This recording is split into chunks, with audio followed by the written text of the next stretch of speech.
All right, settle down. Listen up. Captain Rex Thorne's voice cut through the humid air of the training hangar, a cavernous space known affectionately as the pit. It smelled of sweat, canvas, and gun oil. His team, 10 of the most finely honed soldiers in the United States military, Delta Force operators, snapped their attention to him. They were monoliths of muscle and modern warfare, draped in tactical gear, their faces etched with the casual intensity of men who lived on the knife's edge. Rex, their leader, was the archetype of the new warrior, chiseled jaw, a confident swagger, and an Ivy League education to complement his lethal skill set. He paced before them on the sprawling mat, his boots silent on the padded floor. "We have a guest instructor today." Command felt we could all benefit from a different perspective. Some old-school wisdom, his tone was laced with a barely concealed amusement that his men picked up on instantly. A few shared smirks. The hangar's side door slid open, and an old man shuffled in, guided by a young lieutenant who looked profoundly uncomfortable. The man was ancient, a relic. His back was slightly stooped, his face a roadmap of wrinkles carved by sun and time. He wore simple gray sweatpants and a faded olive-drab t-shirt that hung loosely on his wiry frame. His hands, gnarled with arthritis and laced with thick, silvery scars, were what drew the eye.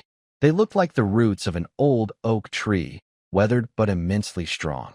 "This is Sarge," the lieutenant announced, then beat a hasty retreat as if escaping a bad joke. Rex circled the old man like a shark, his lips curled into a patronizing smile. "Sarge, welcome to the pit. I'm Captain Thorne. These are my boys." The operators stood motionless, their expressions ranging from polite indifference to outright disbelief. They were expecting a master of Krav Maga from Israel or a Brazilian jiu-jitsu legend. They got someone who looked like he should be in a VFW hall, complaining about the price of coffee. "Heard you know a thing or two about wrestling," Rex continued, the word wrestling dripping with condescension. "Something you picked up back in the what was it? The Punic Wars." A low chuckle rippled through the team. The old man, Sarge, simply nodded, his pale blue eyes scanning the room with a placid, unreadable calm. He didn't seem offended. He didn't seem anything. Something like that. Sarge's voice was a low rasp, like gravel stirred with a stick. "It's all about leverage. The ground doesn't care how strong you are." Rex clapped his hands together, the sound echoing in the vast space. "All right, a philosopher. Let's see it then. Show us some of this foundational wisdom." He gestured to the center of the mat. Sarge moved with a slow, deliberate economy, his old sneakers scuffing the canvas. He stood in the middle, his posture relaxed, almost slumped. "Need a partner," he rasped. Rex's grin widened. "Rhino, you're up. Go easy on him, big guy. We don't want him to break a hip." A mountain of a man named Rhino lumbered forward. He was 6'5", 250 pounds of dense muscle, a man who could bench press a small car. He dwarfed the old veteran, casting a shadow over him. Rhino looked at Rex, a question in his eyes. Rex gave him a subtle nod that said, "Play along, but be ready to catch him when he falls." The old man watched Rhino approach, his expression unchanged. He didn't adopt a fighting stance. He just stood there, waiting. "The goal in my day wasn't to score points," Sarge said, his voice quiet, yet carrying across the silent hangar. "It was to make the other man stop." Permanently, this statement, delivered with such serene finality, sent a brief, uncomfortable chill through the room. But Rex quickly shattered the moment. Right. Nasty business. But we're a little more sophisticated now, Sarge. Non-lethal compliance, escalation of force, you know the drill. We can't just go around breaking necks." He gestured for Rhino to engage. "Show us a takedown, old-timer. A simple single leg. Let's see the basics." Rhino, trying to be respectful, moved in slowly, telegraphing his motion. He bent down, reaching for Sarge's left leg. The motion was fluid for a man his size, a textbook execution. But then, something happened that nobody could quite process. As Rhino's hand closed in, Sarge didn't move away. He moved in. His body shifted with a sudden, shocking quickness that defied his age. His left hand, the gnarled oak root, shot out and cupped the back of Rhino's neck. His right hand found the point of Rhino's elbow. It wasn't a strike. It was a placement. With a simple turn of his hips and a pull that seemed to generate impossible force from his small frame, He redirected all of Rhino's forward momentum. Rhino, a behemoth of a soldier, was suddenly weightless, his feet leaving the mat. He sailed over Sarge's hip in a perfect, horrifying arc and landed flat on his back with a deafening whump that shook the floor. The air was forced from his lungs in a huge gasp. He lay there, stunned, staring at the steel rafters, utterly bewildered. The hangar was dead silent. The smirks had vanished from the operators' faces, replaced by wide-eyed shock. Rex's jaw was tight. That wasn't supposed to happen. It was a fluke. A lucky move. What the hell was that? One of the operators whispered. That looked like Aikido or something, Rex recovered, forcing a laugh that sounded brittle and hollow. Nice trick, Sarge. You used his momentum. Very clever. But that's a compliant opponent. What happens when someone is actually trying to hurt you? What happens when they aren't playing by the rules? He stepped forward, shedding his tactical vest and rolling his shoulders. My turn. The atmosphere in the pit shifted from amusement to raw tension. This was no longer a joke. The captain, their formidable leader, was stepping onto the mat to challenge the old man who had just effortlessly tossed his strongest operator. Rex was a different animal than Rhino. He was faster, more agile, a master of a hybrid system that blended Muay Thai, Jiu-Jitsu, and military combatives. He moved with a predatory grace, circling Sarge, his feet light on the canvas. No more games, old man, Rex hissed, his voice low and dangerous. Let's see what you've got against a real threat. Sarge simply watched him, his breathing even, his hands loose at his sides. The threat is never the man in front of you, Sarge said, his voice still a calm rasp. It's your own pride. It makes you blind. That was it for Rex. The condescending pop psychology was the final straw. He exploded forward in a blur of motion, feinting a jab and dropping low for a powerful double-leg takedown, a move designed to drive his opponent into the ground with overwhelming force. He was faster than Rhino, more committed, his technique flawless. He shot in under Sarge's guard, his shoulder aimed at the old man's midsection, his hands ready to clasp behind his knees. But again, the impossible happened. Sarge didn't sprawl back to defend. He didn't try to sidestep. He took one small, precise step forward, into the attack. As Rex's head came down, Sarge's left hand gently guided it, while his right arm snaked under Rex's armpit and around his back. In one fluid, unbroken motion, Sarge spun, using Rex's own velocity to power the movement. Rex felt a sensation of dizzying helplessness as his world inverted. He was airborne, his body contorted in a way he couldn't control. He landed not with a flat thud like Rhino, but with a controlled, sickening roll, ending up face down on the mat, his right arm trapped in a lock that sent a bolt of pure agony from his shoulder to his fingertips. He hadn't even seen it happen. One moment he was attacking, the next he was neutralized, a fire burning in his joint. He tapped the mat frantically with his free hand. Tap, tap, tap, he yelled, the words choked with pain and humiliation. Sarge released the hold instantly. The pain vanished, but the shame remained, hot and heavy. Rex pushed himself up, his face a mask of fury and disbelief. He had been beaten. Not just beaten, but dismantled. Twice. By a geriatric. In front of his entire team. The silence in the room was now absolute, heavy, and judgmental. The operators stared, their respect for their captain warring with the undeniable evidence of what they had just witnessed. What is this? Rex stammered, cradling his shoulder. What system is that? It's not a system, Sarge replied, his voice devoid of triumph. It's just anatomy. And physics, before Rex could respond. The massive steel door at the far end of the hangar slid open with a loud hydraulic hiss, flooding the space with bright sunlight. 3 figures stood silhouetted against the glare. As they stepped inside, the operators, including Rex, instinctively snapped to rigid attention. The man in the center wore the uniform of a 4-star general, his chest a constellation of ribbons and medals. His face was stern, etched with the immense pressure of command. This was General Morrison, the head of Joint Special Operations Command. The man who held their careers, and often their lives, in his hands. He strode onto the mat, his 2 aides trailing behind him. His eyes swept the scene, the operators at attention, Captain Thorne looking disheveled and furious, and the old man standing calmly in the center of it all. The general's hard gaze stopped on Sarge. His stern expression dissolved. replaced by something else entirely. A wave of shock, recognition, and then a look of profound, almost reverent respect. He stopped a few feet from the old man. "Elias?" the general said, his voice uncharacteristically soft. "Elias Vance. My God, it is you." The name meant nothing to Rex or his men, but the general's reaction sent a shockwave through the hangar. A four-star general did not speak to a retired sarge with that tone.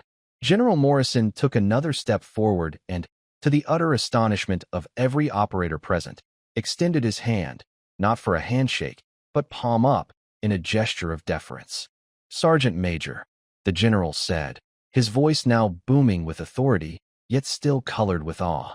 "I had no idea you were here." "It is an honor, sir." He then turned his steely gaze upon Captain Thorne, and the temperature in the room dropped 20 degrees. "Captain," he began, his voice dangerously low. "Report. What exactly is going on here?" Rex swallowed hard, his face pale. "Sir, we were conducting a combatives demonstration. With our guest instructor? Morrison's eyes narrowed. He looked from Rex's humiliated face to the calm visage of Elias Vance. "Captain Thorne, do you have any idea who you are addressing?" Rex was speechless. He could only shake his head. General Morrison took a deep breath, his expression one of profound disappointment. "You stand in the presence of Sergeant Major Elias Vance, the man they called the Ghost of the Prairie Fire. He was a founding member of MACVSOG's Command and Control North. He wrote the literal book on unconventional close-quarters combat for the Phoenix program back in '68. That old-timey wrestling you were probably mocking is a system he developed in the jungles of Laos. It's called Terrace, and it is the direct ancestor of every single hand-to-hand system used by Tier 1 operators today, including the one you think you've mastered." The revelation landed like a physical blow. Rex and his men stared at the old man, truly seeing him for the first time. They weren't looking at a frail veteran. They were looking at a living legend, a ghost from the hallowed pages of Special Operations history. The stooped back, the gnarled hands, the quiet demeanor. It wasn't weakness. It was the camouflage of a man who had survived horrors they could only read about in classified after-action reports. "Sergeant Major Vance," the general continued, his voice resonating with history, "is credited with 34 confirmed close combat neutralizations using nothing but his hands, a knife, and the environment. He once held a pass single-handedly for 6 hours against a company of NVA regulars with a captured RPD and a garrote he made from commo wire. The system he created wasn't for sport, Captain. It was designed to be brutally efficient, to end a fight against a determined, armed enemy in under 3 seconds. It's built on principles of skeletal alignment, nerve clusters, and breaking an opponent's structure before they even realize the fight has begun." He gestured to where Rhino was still trying to catch his breath. "What you saw here wasn't a party trick. It was the most merciful and restrained application of a lethally effective art form. Had he been serious, your operator wouldn't have just been thrown. His neck would have been snapped, or his spine severed. Before he hit the ground, the weight of the general's words settled over the team. The shame was palpable. They had shown the ultimate disrespect to an architect of their own profession. They had mocked a titan, mistaking his humility for frailty. Elias Vance watched them, his pale eyes holding no malice, only a deep, weary sadness. He had seen this before. Young, strong men whose confidence outstripped their wisdom. Rex Thorne felt a profound sickness in his gut. His arrogance, his pride, his dismissal of the old man, it all came crashing down on him. He stepped forward, his body still aching, and came to a rigid position of attention before Sergeant Major Vance. "Sergeant Major," Rex said, his voice thick with emotion, "I have no excuse. My conduct, and the conduct of my team, was unprofessional, disrespectful, and ignorant. I offer my deepest, most sincere apology. We were wrong, sir." He wasn't just saying the words. Every man in the hangar could feel the depth of his contrition. Vance looked at the young captain, a man who, 30 minutes ago, had viewed him as a piece of history to be discarded. He saw past the arrogance and saw the warrior beneath, a warrior who had just learned a vital, painful lesson. Vance gave a slow, deliberate nod. "Apology accepted, Captain." He then looked around at the other operators, who stood frozen, Their face is a mixture of awe and embarrassment. The general gives me too much credit. I was just a soldier, like you. Doing a job. He paused, letting his words sink in. The techniques change. The gear gets better. The enemy evolves. But the principles, they don't change. The ground is still undefeated. A man's balance is still his weakness. And respect. Respect is the one weapon you can't afford to leave behind. Vance then turned to the general. If it's all right with you, General, I think the captain and his men still have a lesson to finish. General Morrison looked from the humbled young officer to the living legend, and a slow smile spread across his face. By all means, Sergeant Major. The floor is yours. Vance's gaze settled back on Rex and his team. He beckoned 3 more of them forward. Not just one, he rasped. You don't get to choose your odds in the field. Come on, 3 of the best operators, including the one who had snickered the loudest, stepped onto the mat. They moved with a newfound caution, their arrogance replaced by a tense, focused respect. They circled him, their training screaming at them to find an angle, to overwhelm him with numbers. Don't think, Vance said, his voice a low command. React, they charged. The first came in high, the second low, the third from the side in a coordinated assault. What followed was not a fight. It was a demonstration of physics. Vance became a whirlwind of quiet, efficient motion. He used the first man's momentum to spin him directly into the path of the second, their bodies colliding in a heap. As the third man reached for him, Vance dropped, not away, but down, his hand sweeping the man's ankle. The operator's leg flew out from under him, and he crashed to the mat. In less than 3 seconds, all 3 operators were on the ground, tangled and neutralized, not by brute force, but by a sublime understanding of movement and balance. Vance stood among them, not even breathing heavily. He looked at Rex. Your speed is a weapon, he said, but you use it to rush. You must learn to use it to wait, to see the attack before it begins, to let the enemy defeat himself for the next 4 hours. Elias Vance, the ghost, retrained the most elite fighting force in the world. He didn't shout or berate. He spoke in low tones, demonstrating techniques with a precision that was terrifying. He showed them how to disarm an opponent by shattering their wrist with a perfectly placed palm strike, how to use a simple belt as a devastating weapon, how to find the nerve points that would shut a man's body down instantly. He broke down their modern, flashy techniques and rebuilt them from the ground up on a foundation of brutal simplicity and timeless principles. Rex and his men absorbed every word, every movement, with the intensity of religious converts. Their sweat and humility soaked the mat. They were no longer the arrogant kings of their craft. They were students at the feet of a master they had almost cast aside. As the sun began to set, casting long shadows across the pit, General Morrison approached Rex, who was helping a teammate practice a complex joint lock shown to them by Vance. Captain, the general said quietly, you were humbled today. That can either break a man or forge him into something stronger. Which will it be? Rex stood up, his face grim, but his eyes clear for the first time that day. It will make us better, sir. We were arrogant. We were blind. Sergeant Major Vance gave us back our sight. He looked over at the old man, who was now quietly explaining a fine point of leverage to Rhino. He is a treasure, and we treated him like scrap. The general nodded, satisfied. See that you remember that. Heroes don't always wear capes, Captain. Sometimes, they wear old t-shirts and have scars you can't see. From that day on, the CQC training for Delta Force was restructured. It became known internally as the Vance Doctrine. Captain Rex Thorne went on to become one of the most respected and effective leaders in JSOC history, known for his tactical brilliance and, above all, his profound humility. He never forgot the day an old man, a ghost from a forgotten war, walked into the pit and reminded them all that the deadliest weapon a soldier can possess is not the one in his hands, but the quiet, unshakable respect for the giants on whose shoulders he stands.